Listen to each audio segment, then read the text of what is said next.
Hello, Hi good guys, evening. Welcome. how's everyone doing? Welcome to the Good, good, advance. good evening. Sorry What's about wrong that. with Welcome to the refreshment network? advance. It's been a very, very eventful weekend. Very, very eventful. A lot of talking points, and there's only one place where we can start. Only one place where we can start. Manchester United seem to be in a horrible place right now.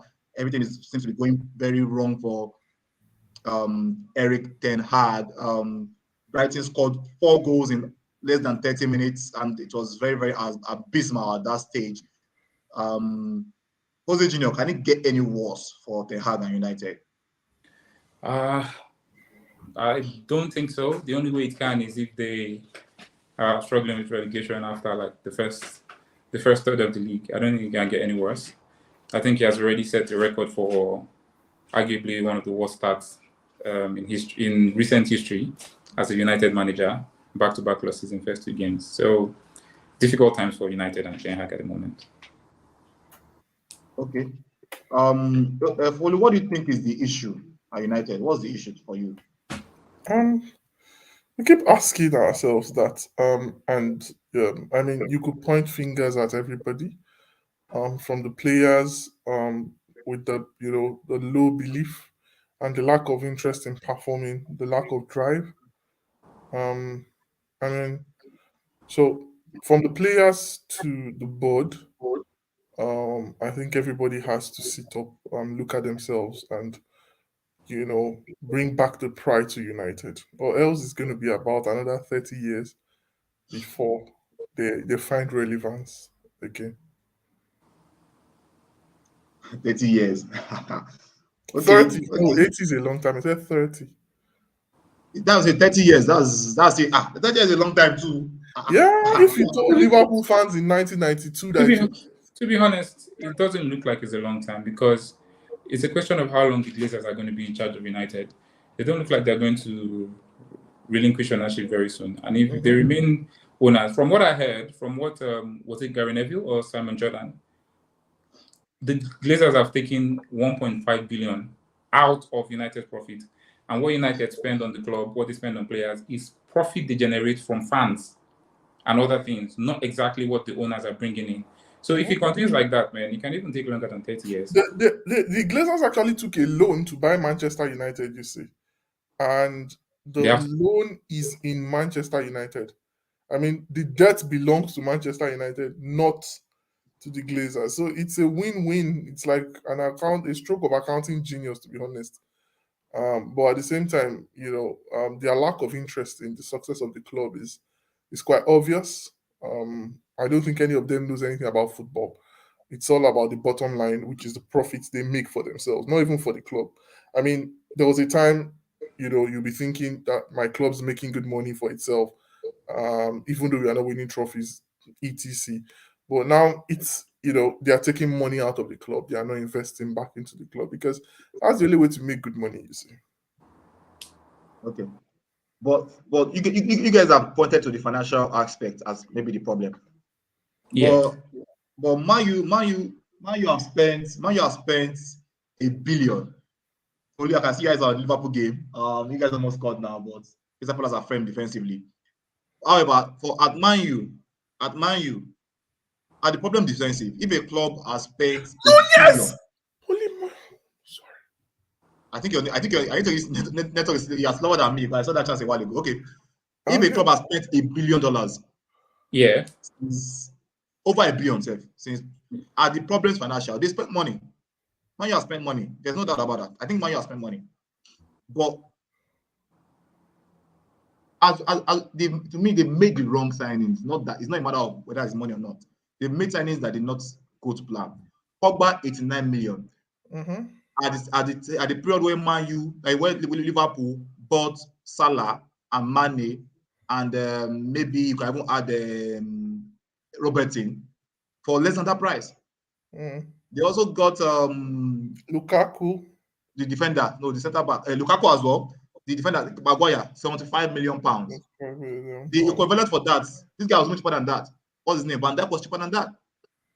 Mm. You understand what I'm But saying? but there was I get what you're saying. I get what you're saying, that they've invested, but they've not done the right thing. Then in that case, it has to do with the scouts. It has to do with the upper management, because a manager can't be doing the job of a scout at the same time be doing day-to-day management. The manager has to link up with scouts. I think Fuhad was saying something in the group at a time that, I think when Jose Mourinho was coach, he said Manchester United is the only club he knows that has over 100 scouts, and they don't report directly to the coach. They report to the top guys who know nothing about football. So maybe that's another thing. But I think at the time they actually scrapped that, and there were just few scouts that were left to look into. I mean, procuring players. But if we're talking about that, now they've gone 2 games and played crap. All they've done is, from my understanding, is look at Ten Hag's wish list. But the wish list involves players in the Dutch league. I mean, Dutch league to Premier League, it's the gap is too wide. So the problems are so much, to be honest. You can't point at one person. And it will take a long time to sort out, to be honest, because one, you have to change the guys up top. You need to change the mindset. You need to turn them to believers, like Klopp said. You need to make sure that the bad eggs are removed, like Ateta did in Arsenal. So it's a lot of work. It's a lot of one thing making the rounds in the news is what the former coach said, that they don't need cosmetic surgery, that Manchester United needs an open heart surgery. And that is saying a lot.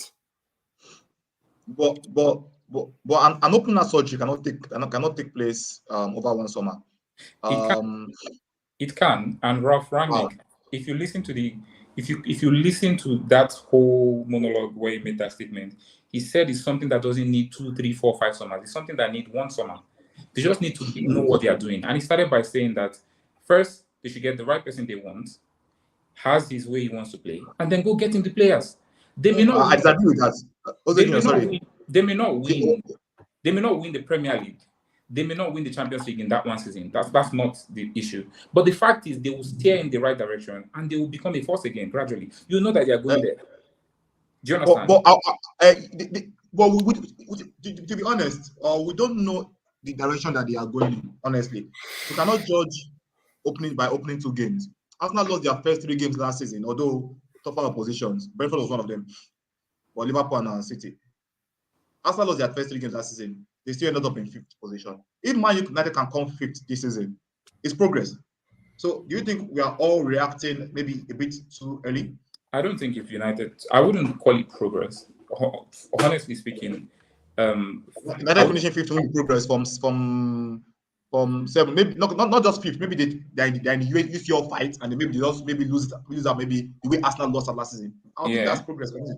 Or like not being, because the last season they were not winning the race at all. So if they can be in the race and lose it maybe close to the end, I call that progress. Like Arsenal last season, I saw Arsenal last season as progress, because 8, and then coming just narrowly missing UCL. That's progress for me. So if Man United can do that, that should be progress. Don't you think so? But this may be cheeky, but from a club where people were being attacked for coming second, I'm surprised just less than half a decade later we're saying 5th position is progress. I don't think so. I don't think for United standard, for their status in football, it's like Barca coming 5th in La Liga. I know La Liga is not as tough as Premier League, but United coming Premier League is tough. I do agree. Based on their recruitment so far, I agree with you in that regard. But if you look at it in a holistic view, United 5th. We can say Arsenal because we know Arsenal went through years of poor resources, restructuring, changing managers. But United are still spending the money. So that's the biggest problem. But at the same time, in my club, okay, for you go ahead. At the same time, he said they need about 10 transfers. Come on. That's what I'm saying. Arsenal, Manchester United is not Nottingham Forest. Nottingham Forest is the only club I know that has done so much spending in one summer. It's like they will buy a player and they'll realize there's a better player for the same position. And imagine buying Emmanuel Dennis, having Awoniyi, having. But then So, anyways, not to digress. I think Forest are not buying high wage players, so they can pack 10 at once, but they're not high wage. But the Man United buy players. The person Man United are buying, although they bought low wage players too. They bought all these Malaysia. I'm not sure those ones their salary will use £40,000 per week. Not the Malaysia, but the players that will train Man U to what everybody saying they wanted to be will be high wage players. So like, can you mention? No, to be honest, all right. Now I get your view. Can you mention like 3 or 4 players that you think can change Manchester United now? Because you started something, and I like what you said. You said that maybe we are being too early to judge. In 1992, they were last in the table. They had lost their first 2 games, and they still won the league. Even other Ferguson, there were many times they didn't win their first 2 games. Maybe they drew 1, lost 1. There were so many times. So and they still won the league. Yeah. So, and like we said before we came on air, I mean, to win the Premier League, you need something called consistency. It's a marathon, not a sprint.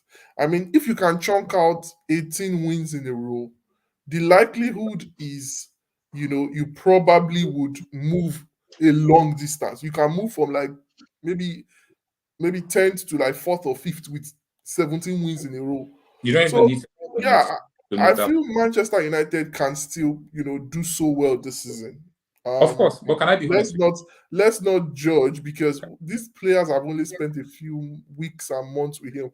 However, you have to show desire. These guys on the field, like I was saying in the group, the 2 losses Manchester United have had are bad because the teams that have trashed them have not put in any effort.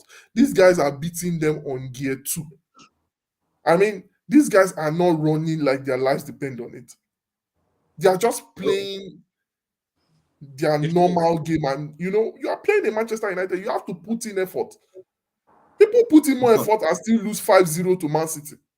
Yeah. Do you understand what I'm saying? Yeah. Like, a team will put in more effort than Brentford put in to win 4-0 and still lose 5-0 to Man City.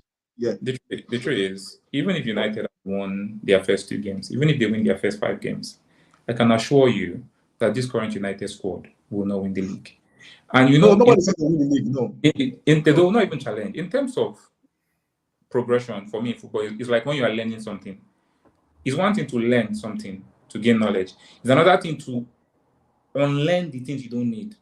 And United, they need to get some things, but they need to also weed out some things that are hindering them.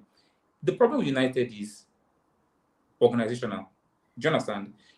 You see, there are some players in that squad that, as long as they are seen as key part of the squad, regular part of the squad, based on their body language, based on their personality, based on the way they are, the club will not move forward. Rashford, Maguire, Luke Shaw, McTominay is just a bad player. I think he has desire. He just doesn't know how to play. But those 3 are very terrible. They have the talent, but they don't have that. They don't have that mentality. The same thing with Pogba. So until you weed out those people, or until they are not seen as important players in the team anymore, there won't be progress. There won't be progress, because that's 3 players already that I can tell you today. Everyone is blaming De Gea for those 2 goals. Face value, yes, is De Gea's fault. But if you have been watching from last season, De Gea would rather pass to the opponent striker than pass to Maguire. I'm very sorry. That's hey, wait, pause. No, let me land. Let me land.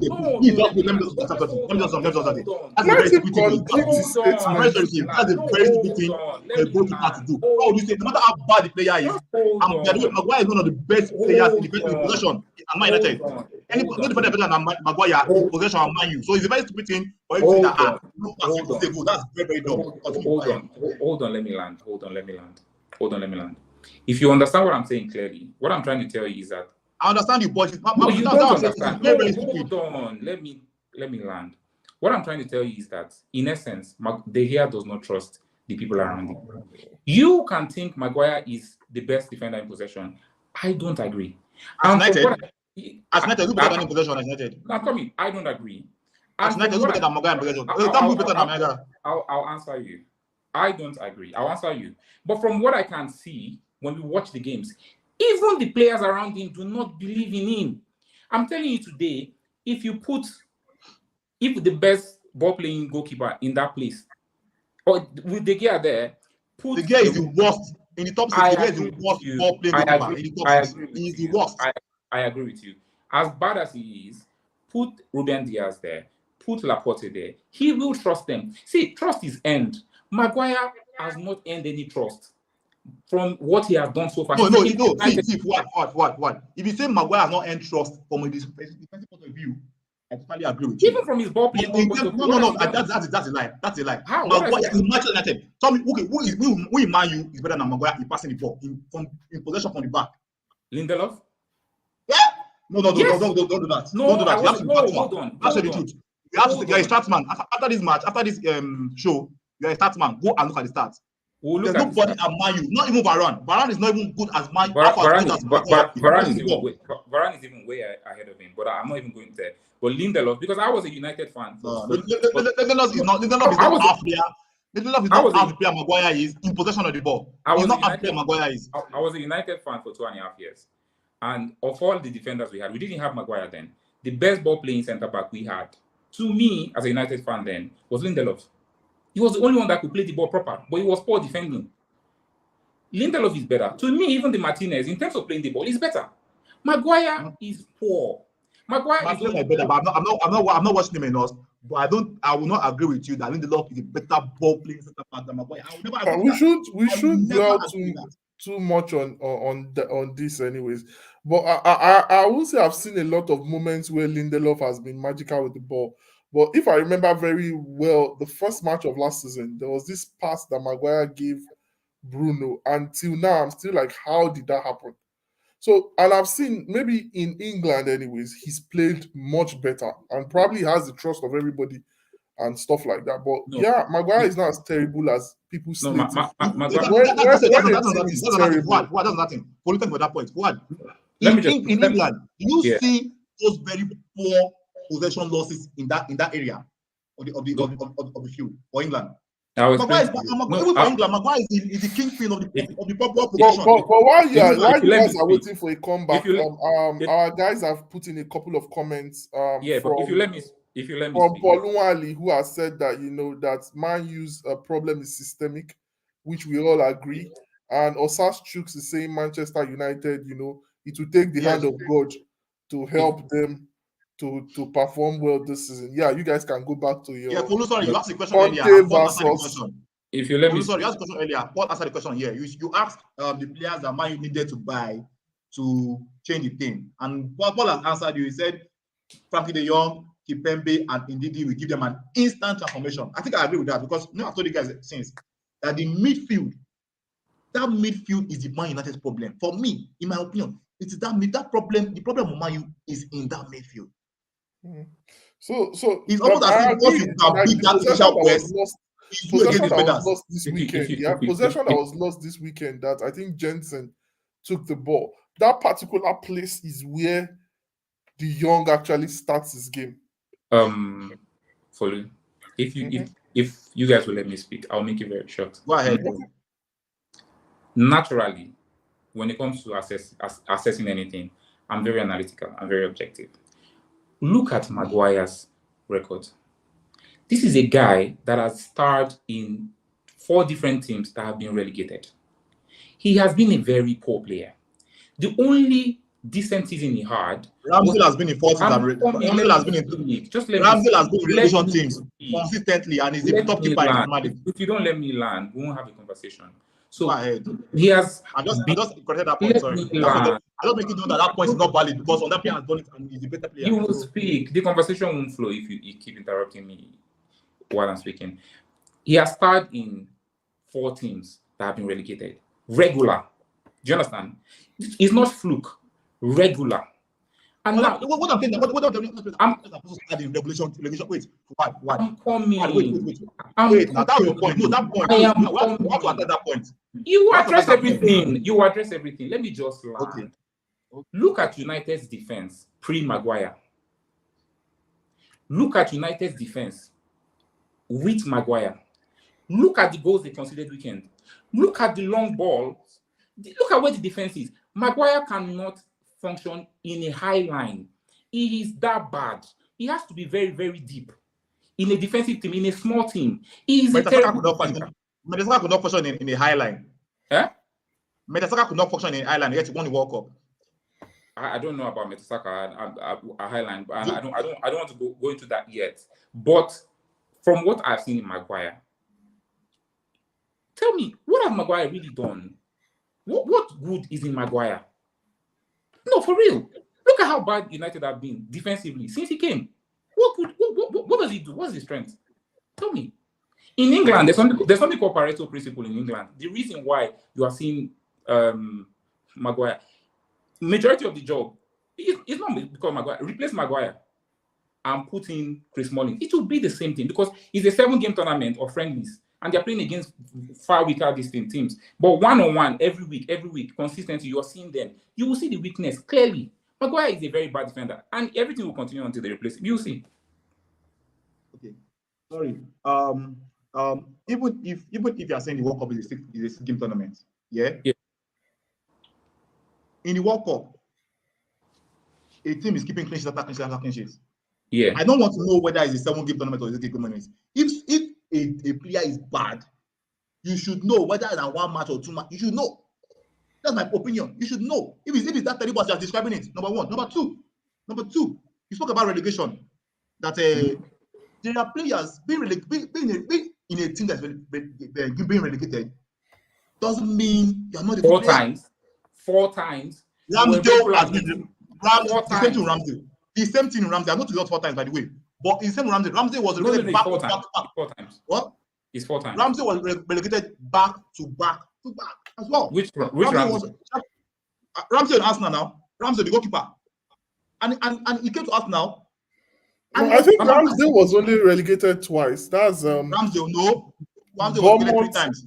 Bournemouth and Sheffield was in one championship team. You're talking about Premier League now. One championship team, you go to the lower division in the world. Oh, that's terrible, man. You get, and he came to us now, and he became a top team. He's He last made a very valid point. He came to Arsenal, and you can see what he's doing. Maguire came to United. Tell me what Maguire is doing. So see, let me tell you something. Quality doesn't hide. If somebody is good, it is clear. You will see it. If somebody is not good, you will see it. It doesn't hide. Ramsdale, everyone knows Ramsdale is good.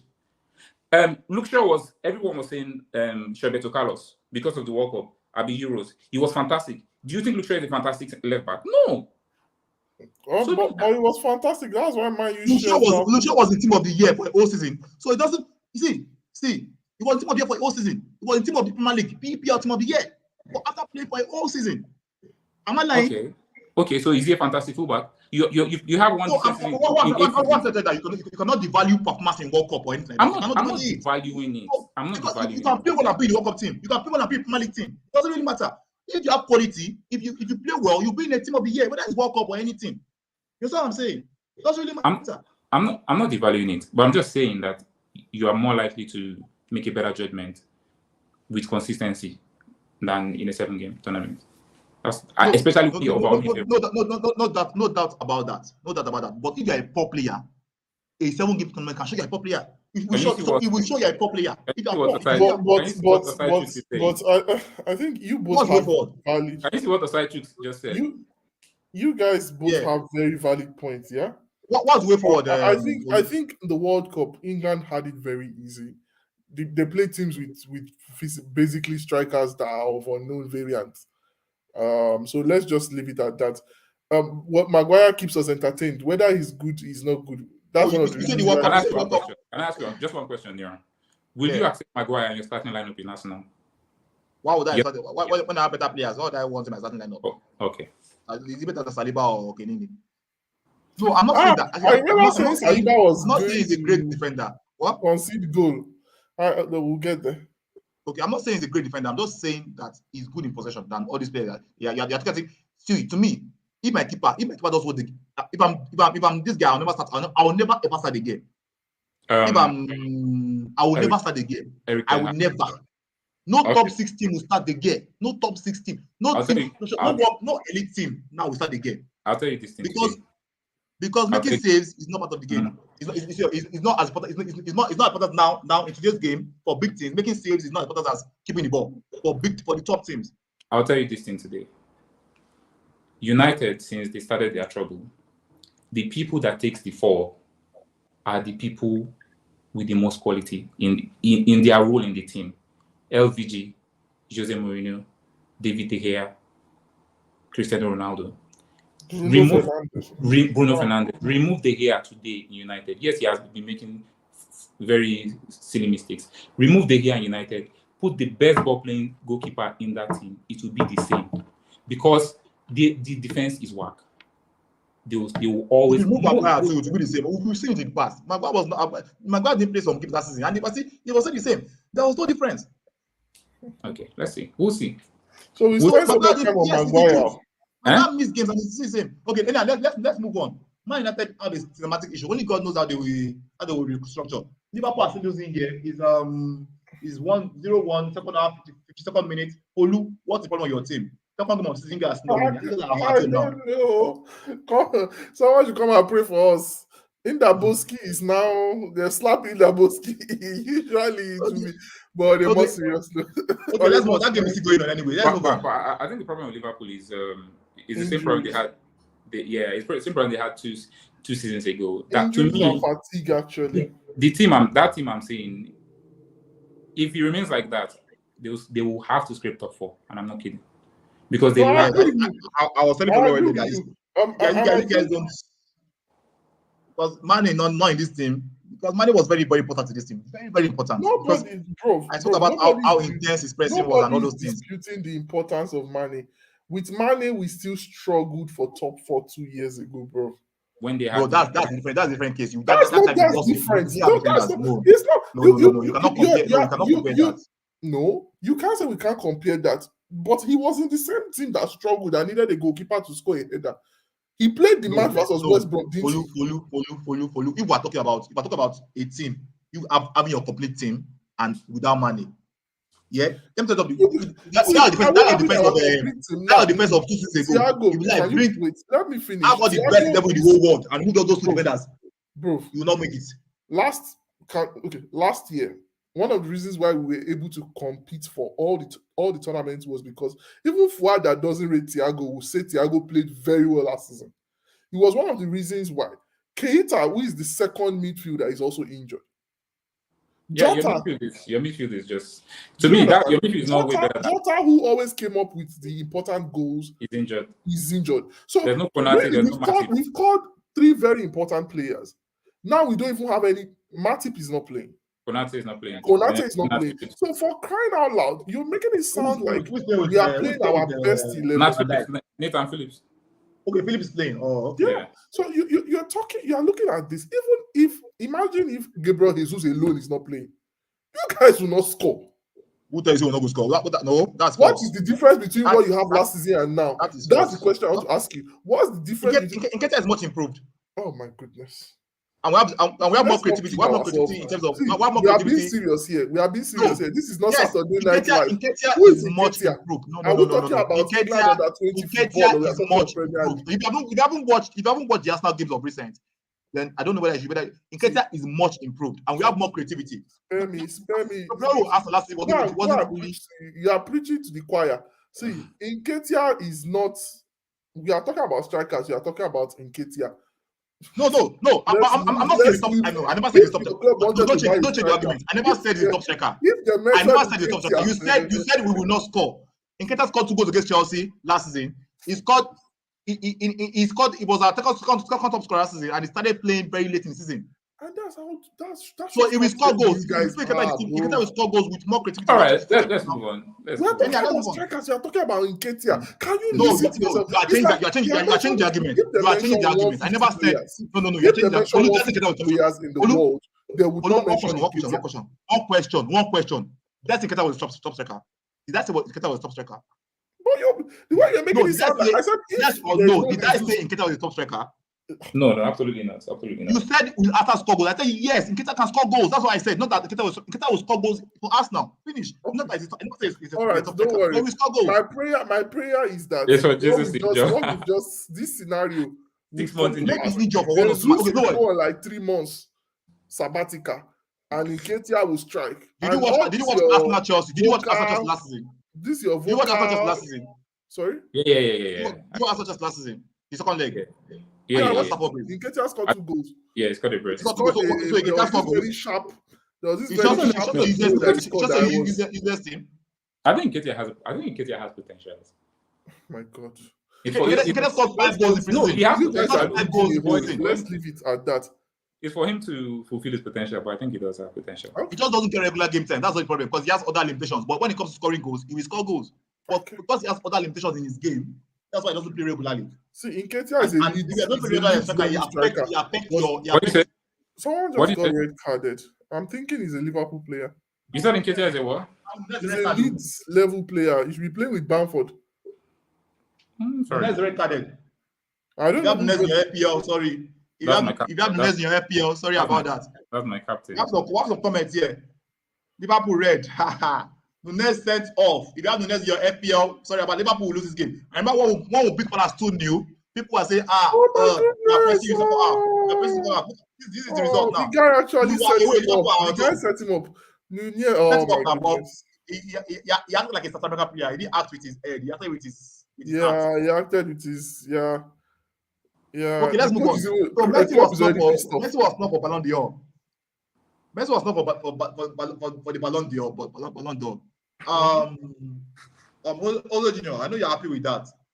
Of course. But in essence, I think France football changed the criteria because I'm sure they probably received a lot of backlash for Messi winning last year. So they removed the factor that your whole career performance is taken out of it now. So it's only your performance for the last season. Your performance for the whole career is taken out. So it gives a chance for people who just play one for one season to be in the team, rather than people that did not play well last season and then you get. And also, I think it's a systematic thing because if you put Messi in the list, everybody's going to vote for Messi, regardless of whether I played well or not. So they probably moved him to avoid people voting for him. Sensible. What do you think about the new criteria for Balon d'Or? Yeah, I do agree. And whenever we discuss the award voting process, I always talk about what the criteria is, or at least ask for what the criteria is. I think the criteria should be very, very sensible. You cannot be doing best player for year 20 AA and you're putting the whole career. The whole career is the whole career. But for that period, you are giving people who don't have that career less chance to win. You get. So I think my belief, I think Messi has a lot of for whatever reason, he has a lot of PR. He's not the one pushing it, but there's a lot of PR in favor of Messi, especially from the media and journalists. So, but I don't think he was snubbed anyways. I think he doesn't deserve to be there because he was not even one of the best players in League One last season. So it would be a disaster if he wasn't top 30. That's my feeling. So do you prefer that the Ballon d'Or also introduce a criteria that now the award is for based on performance for a season rather than a year? Yeah, I think so. It's makes it much more,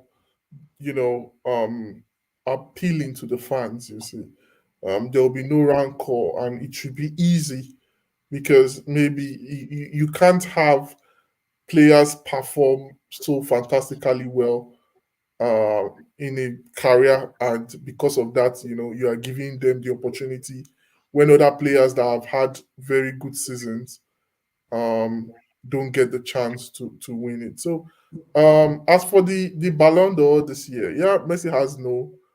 I won't use the word being snubbed because snubbed is when you should be there and you are omitted. Messi didn't do enough to be there. Was it terrible? I won't agree, but did he deserve to be there? No. He And was so did Cristiano. I would say it here.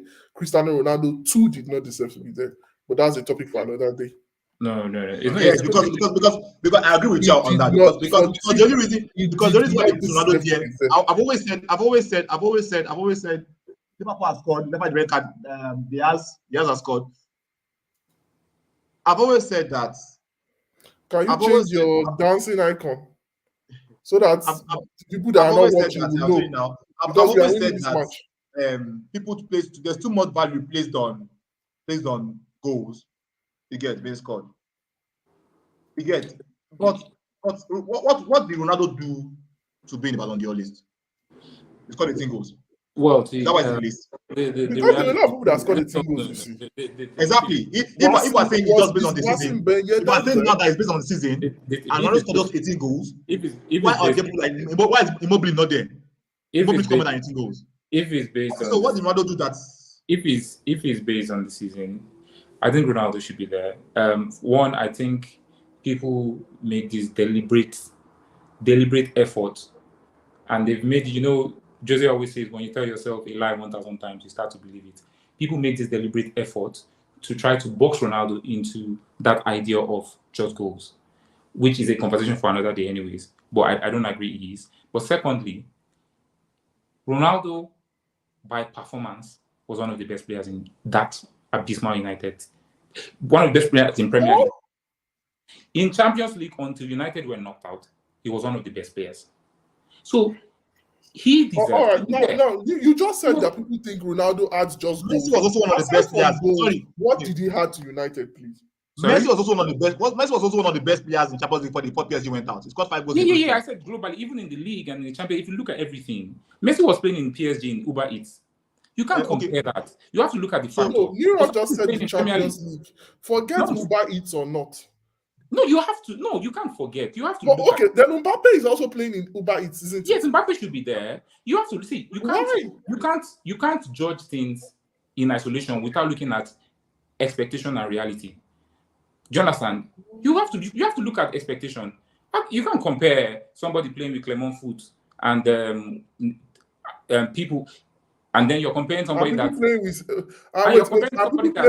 somebody that 12. That's 1/3 of his league games are against regular tough teams in Europe.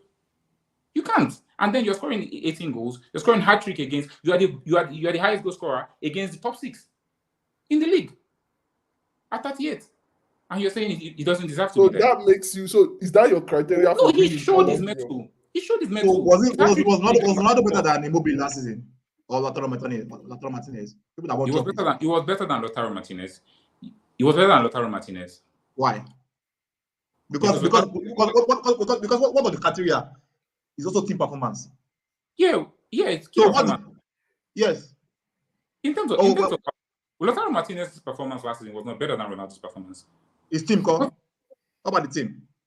The team was way better than Ronaldo's team. Exactly. So team performance was one of the criteria. So how did Lautaro Martinez almost scoring the same league goals as Ronaldo? And how many? Almost scoring the same league goals as Ronaldo. Almost, I think he scored about 17, 18 as well. Almost scoring the same league goals as Ronaldo. And also having a better team performance. Which are 2 criteria. So why and Ronaldo was abysmal in team performance. How is Ronaldo? I'm not saying him. His team was abysmal in performance last season. Okay. So why is it now there? And I don't know. Is Martinez there? I don't know. I don't know Martinez there. I didn't see his name. Yeah. So why is it now there? Martinez not there? The question is that only exposes the flaw in their criteria, which I think they'll keep tweaking until things improve. Team performance. How? If my team is bad, but I manage to do well, why am I paying the price? And that's what Ronaldo is all about, isn't it? What? No, Ronaldo. That's another deliberate thing that people. That's what I want to find out because that's Ronaldo fan. The way Ronaldo fan sees things is if my team does badly, but Ronaldo does okay, then to hell with every other thing. He's done. No. He played against. No. We're talking about. You said the team played poorly. How did Ronaldo perform against Middlesbrough? That's another thing. In FA Cup. How did he perform? Ronaldo had the you make it sound like the whole team was so bad and Ronaldo was so good, and that makes it all right. And there's so many players for me. There's many players that are better in those categories than Ronaldo that were not in the list. I believe a lot in data. If for all the game I miss, which is not equal to but almost equal to 1/3 of the season, my team failed to win one. That's telling of my quality, and that shows that without me, this team is even extremely bad. That's my own. But no, sorry about that. Sorry about that. This isn't before. Wait. You can't be so bad. You can't be so bad that without me, you couldn't win one game. What about the season before? Just one game. What about the season before? It wasn't there. They were second in the league. Yes, that's it. If you want to talk about the season before, talk about the season before. But I'm talking about last season. We're judging him based on last season. But if I'm the same players, the 2020, 2021, yeah, it was effectively the same players, but I think Ronaldo, Varane, and Sancho to it. That was the difference. And it was second. The season before. Okay, yeah. That brings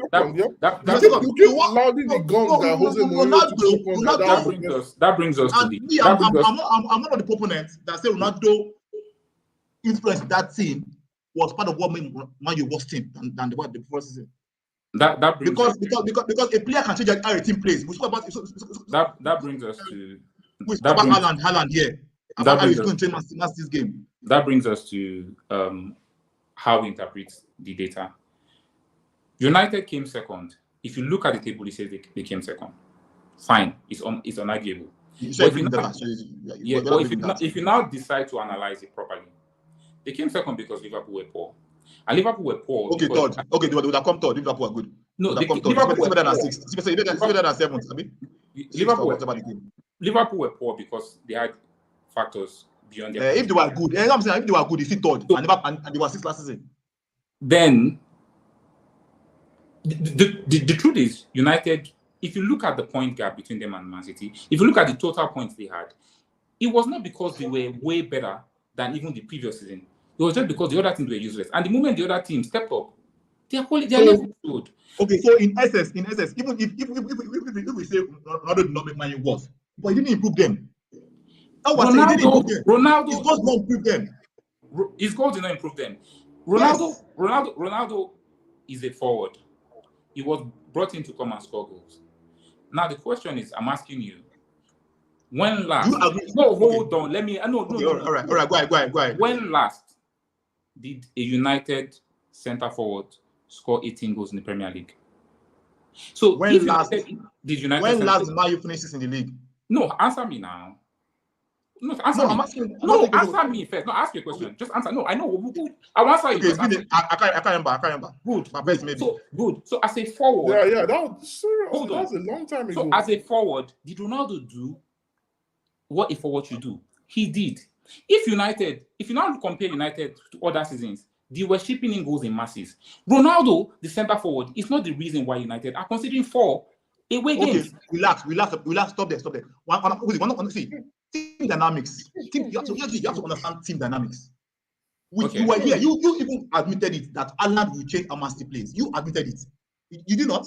Haaland is not going to change how Man City plays. But you're changing him out because argument. No. You said it here. We all said it here. You said it here. You said Liverpool. You said things about DieHard. You said things about DieHard. So why Ronaldo is different? You're not arguing it. You're not changing him out. You said things about DieHard. So why change him out now? Let me say what I said. Haaland will not change how Man City play. The centre forward, he is a different type of player. They will play to accommodate him, but it's not going to change. That's a play. No. If they will play to accommodate him, that's changing their style. Hold on. If you don't allow people, you're changing your style now. Let me tell you something. If you don't allow people, that's what it means. If you don't allow people make complete sentences, you won't get their points. That's the truth, and you get the half point. The thing is, finish your statement. The thing is, he is a different kind of forward from the other forward they have, right? What does that mean? So him will not mean that City will not play their possession game. He will not mean that City will not pass from the back.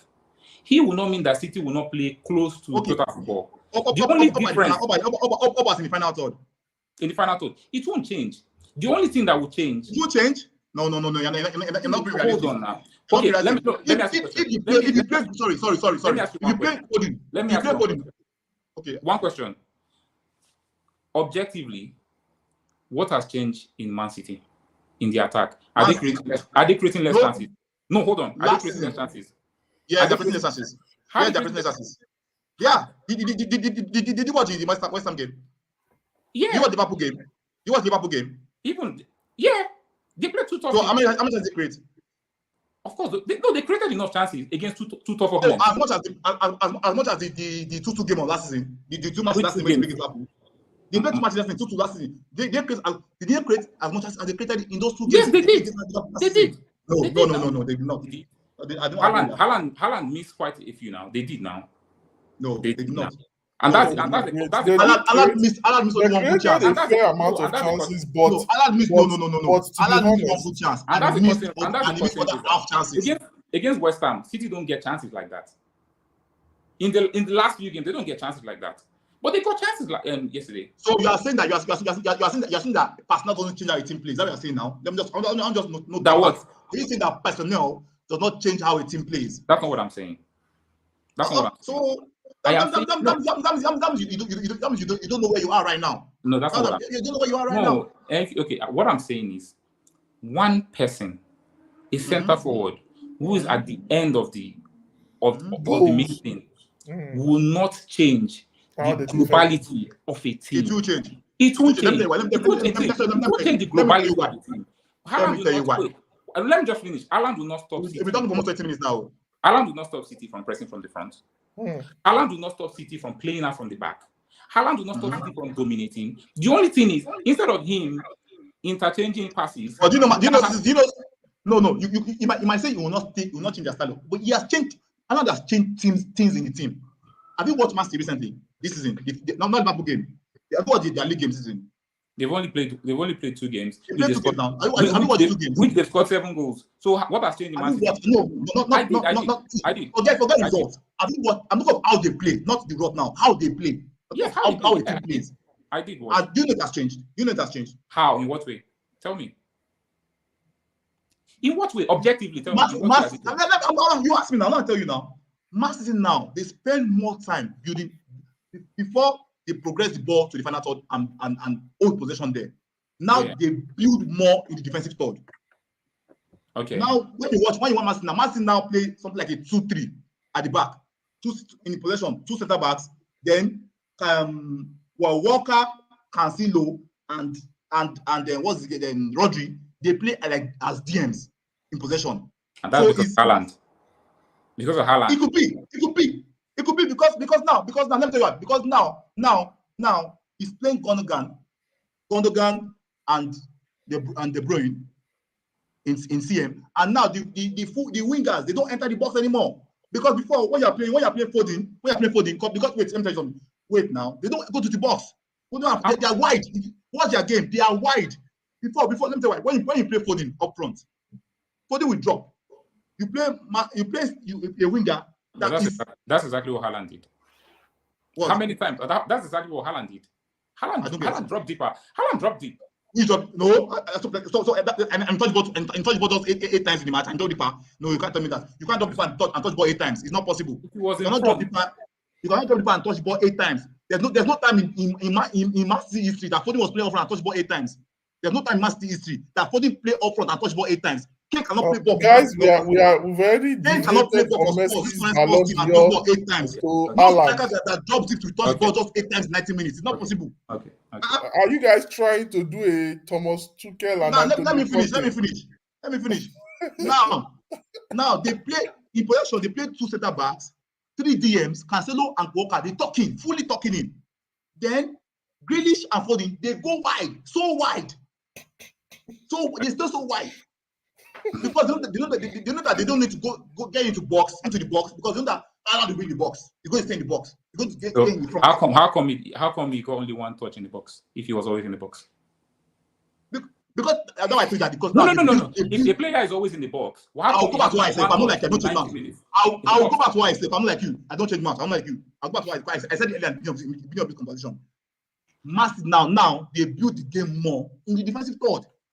Fine. So That's why because they he's touching build the the ball game less. more, so because they build the game more in the defensive third, in a game they scored 5 goals and they had more than times 2 of that chances. How come the Haaland, who didn't drop deep, only had 1 touch in the box?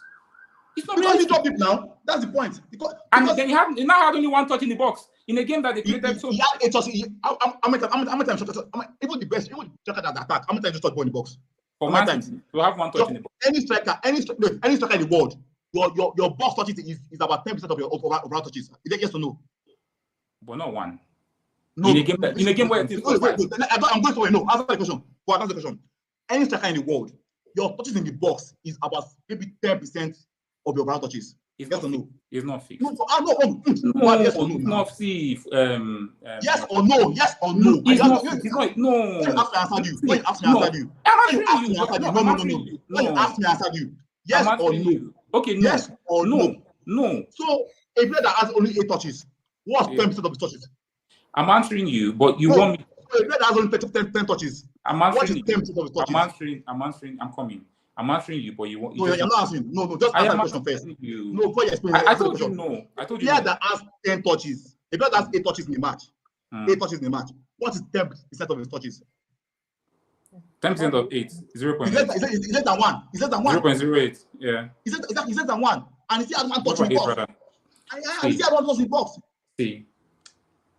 Okay, let's move on. He even had enough touches in the box. He had enough touches in the box for his touches. He had enough touches in the box. The thing is, it's not fixed. It depends on the team. It depends on the dominance. If you are playing, if Man City is playing, and it depends on the style of play. If Man City is playing Bodo Glimt, whatever the style of play, the strikers will get ball in the box. If Man City is playing Liverpool, they will get less. But it's not fixed. So that's why Bournemouth is a strong team. Bournemouth is a strong team. Like not touch ball in the box. It's not a strong team, but he had more touches in the box versus Liverpool. So why is he having 1 versus Bournemouth? Exactly, that's the point. Because now, it's not like Bournemouth. Yeah, Bournemouth playing against Man City, they'll be compact. They'll block everywhere. They'll make sure the central areas of the field are blocked. You understand? And that's why Anadolu only had 8 touches, because he was dropping back. You put Kane in that Man City team. Kane will have more than 20 touches in that match. Kane will have more than 30 touches. You put 40 in that. Do you think Kane will have only? Do you think Kane Guys, will we are 1 hour on right, Messi's Balon d'Or, and we've not talked about Messi. We keep talking about Haaland. We've spoken about Messi. And the players that are so wide that they are outside the stadium. We've spoken about Messi. One is at Southampton. Okay, what's the next topic now is okay. We did the top 3 for the Uefa top 3. I don't know. It's Couture, right? Couture, Benzema, and KDB for the top 3. You have any disagreement to that? I think from history, the way they judge is going to go to Benzema, but I think 3 of them fully deserve. Couture was superb. I'm telling you, Couture was superb throughout. Couture was superb in that Champions League final. Couture was superb in the UEFA Super Cup. Benzema was also. All of them did their job well. I look at KDB playing for Man City. I was saying the other day that he's the best player in the world after that game versus West Ham. So, but of course, he's going to go to Benzema. It was not a game versus West Ham. It was after the game. Bournemouth. And look at the category of opponents you're saying he was world best against. Then again, you say someone is playing against Clermont Foot. I have nothing against KDB being world best. I rate him highly. But what has KDB done that you can use to call him world best? Is he absolutely phenomenal in the Premier League? No argument about that. He gives their goals. His goal against Chelsea last season, absolutely. His goal against Chelsea 2 seasons ago, oh my goodness. His goal against Newcastle. I can keep going about goals, and I'm sure that you guys are remembering these goals because they were on point. But having said that, you don't perform that well against Bournemouth and you say he does it against every team. World best. Come on. He does it against every team. Salah has done. He does that again every week. He's a midfielder. He can't score every week. I'm not saying he can't score every week. You make it sound like he's the second coming of Iniesta. You can't say someone cannot perform against Clermont Foot and then therefore he should be in top 30. Then the person scores a screamer against Bournemouth and he suddenly becomes world best. Come on. To me, what tilted this Ballon d'Or to Benzema is the Madrid victory versus Man City. If Man City had won that game, KDB would have been the best player, clearly. KDB decided most I games. don't agree with you. I don't agree. No, you don't have to agree. But if you let's go down memory lane. KDB decided most big games for Man City in Champions League, even last season against PSG. He decided most of the games. So, and that's a midfielder doing it. But the thing is, with all these awards, there's a bias for Spain. So people like Lampard. No, there's a bias for Spain. Because clearly the best players are from Spain. No, Spanish because they always Champions League. Spanish teams are winning UEFA Super Cup, Europa League, and there again you come and say there's a bias. Tell me, what do you mean by there's a bias? No, there's a bias for Spain because even when I'll give you an instance. In 2005, personally, I may be wrong. I feel Frank Lampard was the best player in the world. Personally, based on performance and based on team. I love the fact that you use personally. But the award went to someone who left in the round of 16 because it's La Liga. The other year that they did the UEFA 11, when Van Persie was the best centre forward in the world, he went to someone in La Liga. So there's always that bias for Spain. Madrid or Barca. I think that's an excuse to make yourself feel good. Like when you come second best, that it's because there's a bias. I mean, I haven't said that. Everybody has, I can tell differences, everybody has options and things like that. But you can't tell me that when Messi and Cristiano Ronaldo were banging, that other people were much better than them. You can't tell me when Iniesta and Xavi were playing, other people were better than them. So it's just when Henry was banging, why wasn't he given? Because his team didn't do well in Champions League. Not even that, because his team. But when Ronaldinho's team left in round of 16, why was he given? They won an Uefa competition. They won. I think they won Copa America. They won Copa America. No, 2005. They didn't win. Shevchenko. They won. Neto. Those are the guys that won. Barcelona won. Okay, they didn't win anything. They didn't. So when Henry was banging, they didn't. You have to mention the players that won it when Henry was playing. Well, they won. We had 2 and 5. Henry didn't win anything. Only won a pick up. It was 2 and 4 that you can see the robbery. Ronaldinho, 2 and 4. Anyways, all right. So Paul Wally said that top 3 fully deserved. Yep. Yeah. But I think above KDB, I would have taken Akporo, aka Junior. What's his name? Vinicius Junior. Yeah, I think it was also as important as Benzema in the Benzema, yeah. And I agree with you. For me, is the understanding he has with Benzema. It's crazy. It's beyond training pitch stuff. Like, it's so even in the Super Cup, he always seems to know where Benzema is. Short cross, long cross, normal square play. He seemed to always know where to put the ball, and absolutely well deserved. He's young; he will get his time. He will definitely get his time. Okay. And well, these are the people that Mbappe has to contend with for the Balon d'Or when things get serious.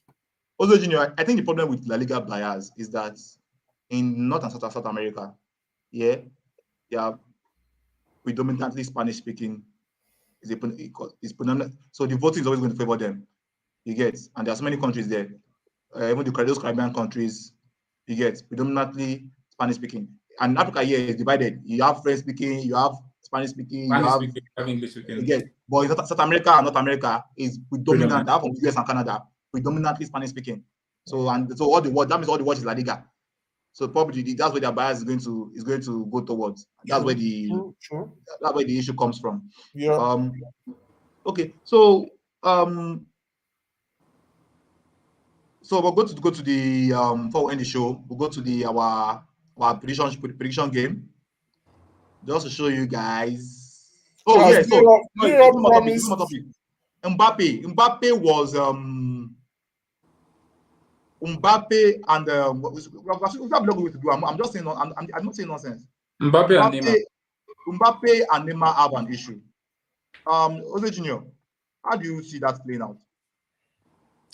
I think that was not very good from Mbappe. I don't know, maybe the 500 or 1 million pounds he's earning is he's hitting his head somewhere. But me, I think the 3 players in PSG's attack are superstars. So if one person picks the ball and wants to take the PK, the other should just let the person. Because Neymar is a household name. You can see the video here. Why would somebody just stop and because they didn't pass to him? Nah. You shouldn't do that. This is terrible. And if you look at the progression of the game, look at where the ball passed. He could have been there. Yeah, He his run. Exactly. It could have been a tap-in for him in the end. Once they pass to you, look at where you are safe. I'm not even in a very dominant place like you can score. The only angry here is Messi. Look at Messi. Here is Messi. Look at Messi, and that guy also shot from that tight corner. The only thing I can say is, to me, I feel this thing is not. It didn't start from that pass. I feel there must have been something going on behind the dressing room between them, or that. Yeah, it didn't start from that pass. Yeah, that was pretty juvenile from a player who we a lot of people like for his charisma, character, very intelligent young man. But I mean, sometimes these things happen. I guess maybe the team has kind of gelled without him. The last 2 matches he didn't play because of his card at the end of the season. Yeah. The team played absolutely well. They seem not to actually need him. Obviously, it's like we said at the beginning, it's a marathon, not a sprint. There are so many games that they would need his expertise and things like that. But I guess he was just upset that why would you have passed to when he felt when he was in a better position. Sadly, so I hope he improves and the team actually enjoys the three of them because I feel they're absolutely phenomenal. And the problem, new and the old, you see. And there's a lot he can learn from the two players he's playing with. He has a lot in his locker. He has so many things, but with everything they've gone through, there are so many things he can learn from them. And I won't think it's in his best interest to sign a 2-year contract and start having issues with the players. I don't think he respects his teammates. Oh, of course he doesn't. If the that's a huge disrespect. Or you just stop because they didn't pass to you. That's huge. It's huge. And if you want to be the best player in the world, one of the criteria as well is your professionalism in the game. You get, so you cannot say you want to win Balon d'Or and be doing things like that. It's not possible. You don't see Ronaldo say, you don't pass me, you're the best. Yes, Ronaldo will play the action and then he will now start shouting those titles after. Not that he will not stop. You don't see that. The professional players don't do that. He doesn't respect his teammates enough. Yeah. Okay. Like I said, I hope. Yeah, there's lots of PSG wanted to pursue Neymar. Yes, PSG wanted Neymar out, but they actually agreed that if he can play a certain to this particular season, they would give him another year extension. So they are kind of tied to the waist with Neymar. Nobody can afford his salary. Nobody really wants to deal with the drama. A footballer that whenever he's around his sister's birthday, he gets injured to go and party in Brazil and is collecting that amount of money. No club in their right mind. Osa is making a fair point. I didn't see the incident with Giroud, but if he did the same thing, then I think that was there's this video in the dressing room that I think Giroud, he just finished like making his hair or something. No, I don't know. It's not that one now. It's not that. There's another one that I did on the pitch. I have not seen that. Yeah, you can't be that. That was just a funny video. Okay. Yeah, so let's move on to this referee standard. I don't just think it's just Premier League. I think it's everywhere. I think VAR is having an impact on referees. That's what I believe. And because sometimes referees, maybe they don't make a decision because they think, if I'm wrong, VAR will tell me. You understand?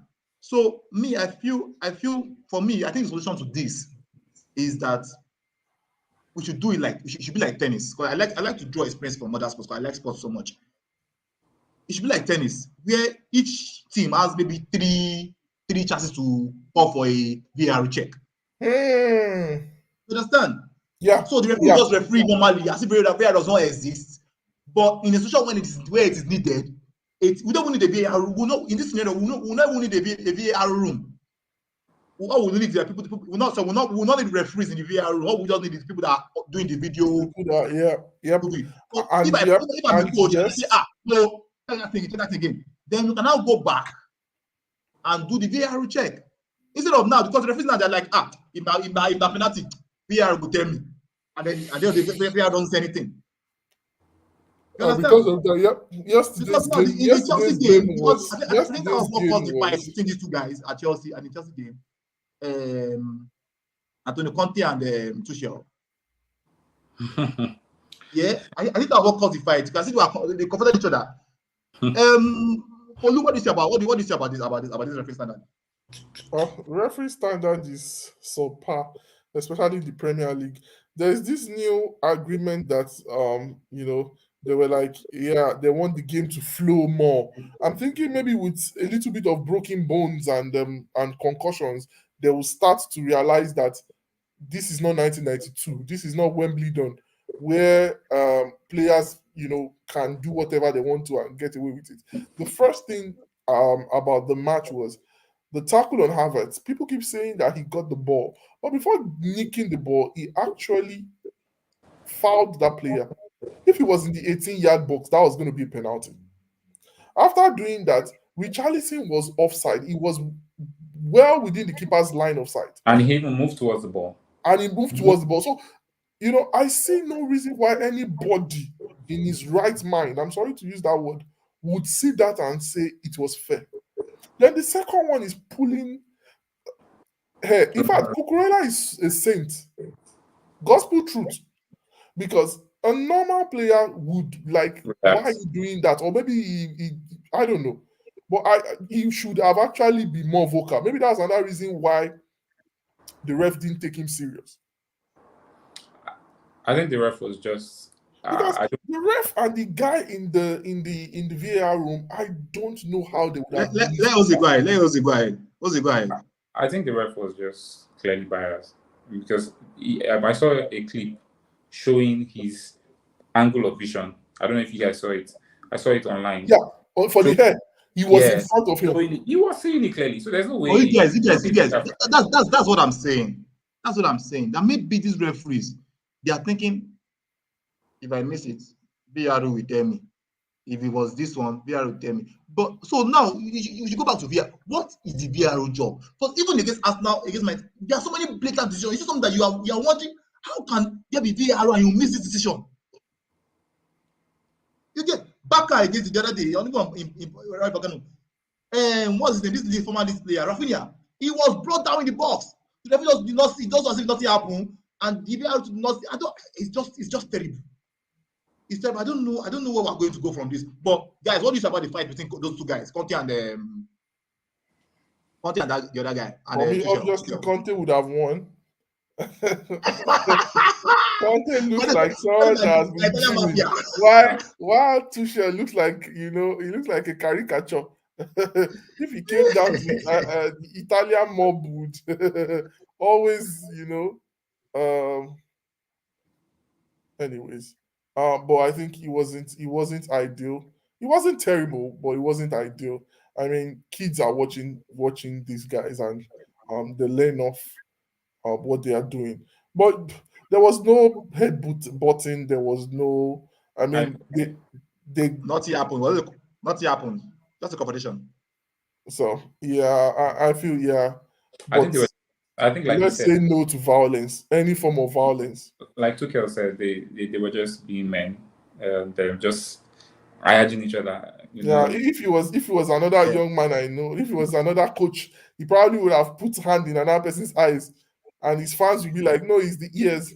and then we'll go to press and say, "I have won 5. How many associate won?"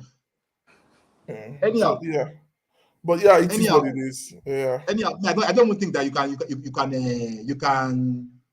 don't think you